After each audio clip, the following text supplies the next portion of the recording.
Hi, I'm Paul Basulka, Ivy Masters Learning Center at ivymasters.com, and today we're going to look at the 18th question from the Digital SAT Test 3, Module 1. Number 18 reads, scatterplot shows a relationship between two variables x and y. Line of best fit for the data is shown. At x equals 25.5, which of the following is closest to the y value predicted by the line of best fit? First off, make sure you know that we're talking about the line here. We're not talking about the actual values, which are the dots.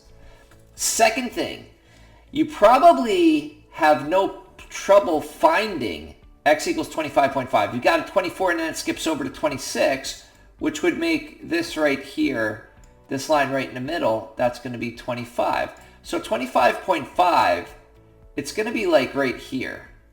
That's the x intercept.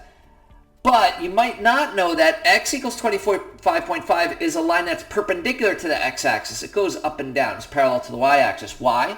Because when I go up, my y is changing, but my x is staying the same. And I'm trying to make it a straight line, but I'm kind of bad at it.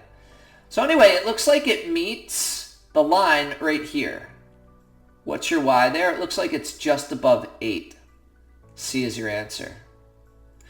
Thank you for joining us today. If you like this video, click like. You can share it with someone who doesn't know that x equals something's a vertical line. If there's any question you'd like to answer from any official PSAT or SAT or ACT, leave that in the comments. I'd be happy to shoot a video on it.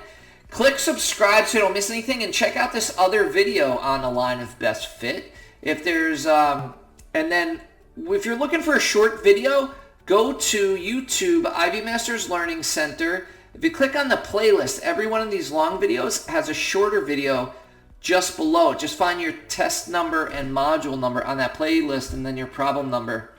Shorter videos just below these longer videos. Have a great day.